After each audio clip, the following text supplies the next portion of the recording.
আমার বক্তব্যের হায়াত কতটুকু হবে? আপনাকে সময় দেই। আপনাদের বিরোধী দল থেকে ইতিমধ্যে 56 মিনিট বলেছেন। তো আমি প্রথমে চেয়েছিলাম যে 1 ঘন্টা করে 2 ঘন্টা হোক, তবে আপনাদেরকে কিছু সময় বেশি দেবো। আমি আগেই যেহেতু বলেছি, খুব ভালো হয় যদি আপনি 10 মিনিটে শেষ করে দেন। হ্যাঁ, বোধহয় কষ্ট হবে আমার জন্য। আচ্ছা, আপনাকে কষ্ট দিতে চাই না। Thank you so much.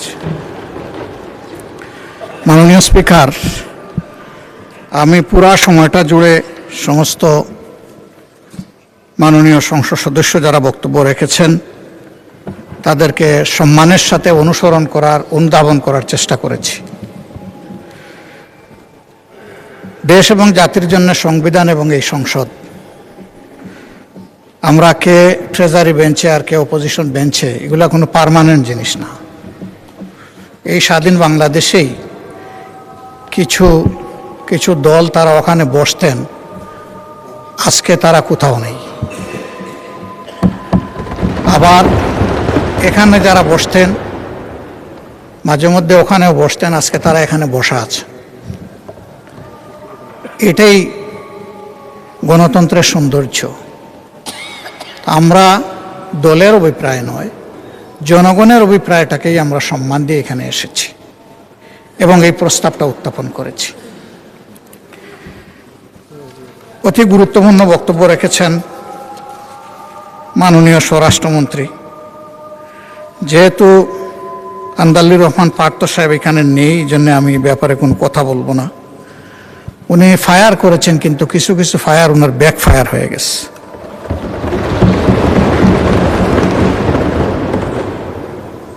জনাব সালাউদ্দিন আহমদ সাহেব অত্যন্ত বিজ্ঞ লোক। আমি যতদূর জানি তিনি আইনের ছাত্র ছিলেন। আর আমরা ফেসিবাদের আমলে দফায় দফায় সেই আইনের নামেই আমরা ফেসিবাদের ভিকটিম হয়েছি। ওনার পজিশন একজন জ্ঞানী মানুষ হিসাবে, আর আমাদের পজিশন একজন বক্তা হিসাবে। আমরা ভোগ করেছি, ভিকটিমাইজড হয়েছি আমরা। তো উনি ভাগ্যবান। না, আপনি আরো বড় ভিকটিম হয়েছেন, এটাও আমি স্বীকার করি। আমি সবসময় স্বীকার করি যার যেখানে যে অবদান। তিনি 73 সালের পরে অর্ডার যে আইন নয় সেইটার উল্লেখ করেছেন, কিন্তু এরপরে বহু অর্ডারও, বহু অধ্যাদেশ, বহু আদেশ আইনের রূপ নিয়েছে। আজকে যদি সেই সমস্ত সম্মানিত ব্যক্তিদের সম্পর্কে কথা বলি, তারা আজকে দুনিয়ায় নেই। অনেককেই আমরা অন্তর থেকে গভীরভাবে শ্রদ্ধা করি, তাদের প্রতি অশ্রদ্ধা হবে। আমি সেই জায়গায় ফিরে যেতে চাই না। আবারও বলবো, সংবিধান এবং আইন মানুষের জন্য, আইন কিংবা সংবিধানের জন্য জনগণ নয়। এই জিনিসটা আমরা খেয়াল রাখলে ভালো হতো। ব্যক্তিগতভাবে আমি বিশ্বাস করি যে এখানে যারা এসেছেন তারা জনগণের মধ্যে অতি শ্রদ্ধার পাত্র। কাজেই কাউকে ঠিক হিট করে কথা বলাটা আমি কখনো সমীচীন মনে করি না। আমি সেদিকে যাব না। আমাদের জনাব সালাউদ্দিন আহমদ সাহেব বলেছেন যে আদেশটা দেওয়া হয়েছে, এইটা একটা অন্তহীন প্রতারণা করা হয়েছে। কে করেছে? ইন্টারিম গভর্নমেন্ট এবং প্রেসিডেন্ট মিলে করেছেন। তো এইটা তো জুলাইয়ের 13 তারিখ হয়েছে, নভেম্বরের 13 তারিখ হয়েছে, আর ভোট হয়েছে 26 সালের 12 ফেব্রুয়ারি। দীর্ঘ সময় মাঝখানে ছিল। আমরা প্রথমে দাবি করেছিলাম গণভোটটি আগে হোক এবং সংসদ নির্বাচন পরে হোক, কিন্তু বিএনপির দাবির কারণে, একই দিনে হওয়ার কারণে, ওনাদের গণভোট এবং সংসদ নির্বাচনের দাবিটা সরকার গ্রহণ করার কারণে ওনারা ফরমালি সরকারকে অভিনন্দন জানিয়েছে। তাহলে গণভোটটা তো ওনাদেরও দাবি ছিল। গণভোটে কি কি বিষয় অন্তর্ভুক্ত হবে তা কিন্তু আগেই তাদের ওয়েবসাইটে প্রচার করা হয়েছে। নির্বাচন কমিশন এটা করেছে যথেষ্ট সময় দিয়ে। আমরা দেখেছি, সরকারি দলও এটা দেখার কথা। এই সব কিছু দেখে শুনেও যদি আমিও বলি, মাননীয় প্রধানমন্ত্রীও বলেন যে সবাই গণভোটে হা বলুন, তাহলে আমরা দুষ্টা করলাম কোথায়, আর আমাদের মধ্যে ভাগটা হলো কোথায়? আমরা তো এক হয়ে করেছি। আমরা আমাদের জায়গায় আছি, আমরা জায়গা পরিবর্তন করি নাই। আমি ধন্যবাদ জানাই জনাব সালাউদ্দিন আহমদ সাহেবকে। উনি বলেছেন যে উনি দাবিটা প্রথম করেছিলেন জনগণ কি চায় সেটা আমরা জনগণের কাছে ছেড়ে দিই। যদি বেশিরভাগ জনগণ এটা সমর্থন করে তাহলে আমরা এটা সবাই মানব। বেশিরভাগ জনগণ সমর্থন করেছে, এখন এটা মানার প্রশ্ন। যদি আমরা অসাংবিধানিক বলি, আবারও বলবো অতীতের অনেক গণভোট নিয়ে প্রশ্ন উঠবে, আমি সেদিকে যাব না। অসাংবিধানিক বা সংবিধান বহির্ভূত অনেক কাজই তো হয়ে গেছে, সবাই মিলেই তো করলাম। তো সেই জায়গায় তো আমরা কোনো আপত্তি করলাম না। কেন করলাম না? এটা দেশ এবং জনগণের জন্য প্রয়োজন ছিল। সেই জায়গায় যদি না করি, এই জায়গায় তারা যদি এই সপোর্টটা নিয়ে আজকে এই সংকট তৈরি না করতেন, এখানে এটা আলোচনারই দরকার ছিল না, এই সময় নষ্ট করার দরকার ছিল না। এই মহান পার্লামেন্টের, এই মহান সংসদের এই সময়টা তো আমরা ব্যয় করছি এই কারণে যে ওই কাজটা হয়নি বলে। এই জন্যই আমরা চেয়েছিলাম যে এই অধিবেশন কিভাবে ডাকা যায়, কখন ডাকা যায়, তার উপরে আলোচনা হোক। আলোচনা অনেক হয়েছে, পক্ষে বিপক্ষে, মেরিট ডিমেরিট অনেক এসেছে। আসার শেষ প্রান্তে এসে আমাদের সম্মানিত সদস্য এবং স্বরাষ্ট্রমন্ত্রী বলেছেন যে সংস্কার পরিষদের মেম্বার হিসাবে আমরা যে নির্বাচিত হচ্ছি এর জন্য কোনো ব্যালট ছিল না। আমি বলবো ব্যালট ছিল।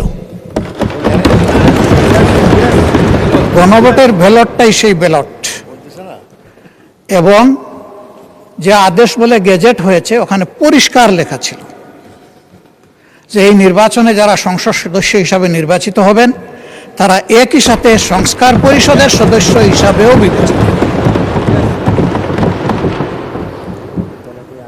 আমি মনে করি যে আজকে তো আমরা একটা ছোট অংশ, বিশাল অংশ জুড়ে ট্রেজারি বেঞ্চ, এবং এখানে অনেক অভিজ্ঞ পার্লামেন্টারিয়ান আছে।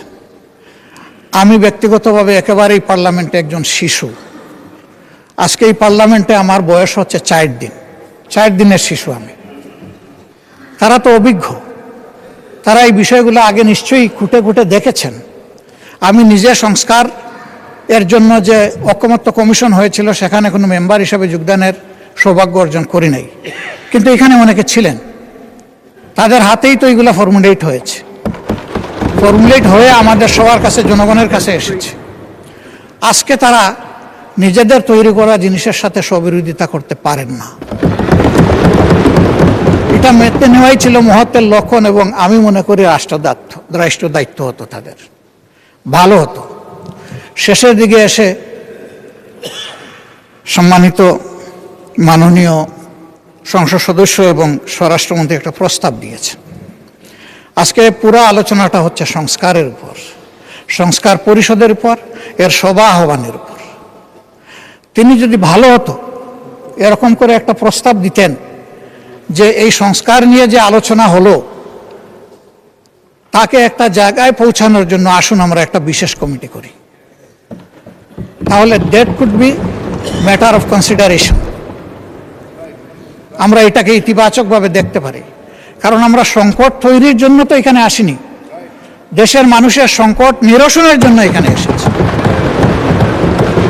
আমরা প্রথম দিনই মাননীয় স্পিকারকে অভিনন্দন জানাতে গিয়ে বলেছিলাম যে আমরা একটা গঠনমূলক বিরোধী দল হিসাবে এখানে দায়িত্ব পালন করতে চাই। বিরোধিতার খাতিরে কোনো বিরোধিতা নয়, বরঞ্চ যেখানে প্রয়োজন সহযোগিতা আর জাতির অধিকার সংরক্ষণের প্রয়োজনে বিরোধিতা। আমরা আমাদের পজিশনে এখনো আছি।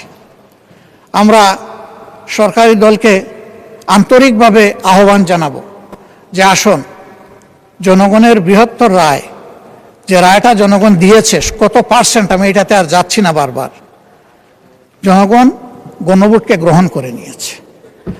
আমরাও গ্রহণ করার মাধ্যমে জনগণকে সম্মান করি, তাহলে এই সংসদ সম্মানিত হবে ইনশাআল্লাহ। এই জন অভিপ্রায় এর মধ্য দিয়ে প্রতিফলিত হোক আমাদের সমন্বিত উদ্যোগে। এখানে আলাদা আমরা এক লাইনে, ট্রেজারি বেঞ্চ আরেক লাইনে চলতেই থাকলাম, এটার মাধ্যমে সমাধান কিভাবে হবে এটা আমরা সবাই বুঝি। এই জন্য আমরাও সমাধান চাই, কিন্তু আমরা ন্যায্যতার ভিত্তিতে চাই। যে বিষয়ের উপরে আলোচনা হয়েছে সেই বিষয়ের উপরে একটা কমিটি আপনি যদি উত্তম মনে করেন আপনি করে দিতে পারেন, তবে সেখানে আমাদের আহ্বান থাকবে যে দুই দিক থেকেই সমান সংখ্যক সদস্য নিয়ে যেন ওই কমিটি গঠিত হয়। তাহলে আমরা সেখানে আমাদের মতামত সুন্দরভাবে দিতে পারবো। এখানে সংখ্যাগরিষ্ঠতার ভিত্তিতে যদি কোনো কমিটি গঠন হয়, তাহলে এখন যেমন এখানে ডিবেট হচ্ছে, তখনও সেখানে ডিবেট হবে।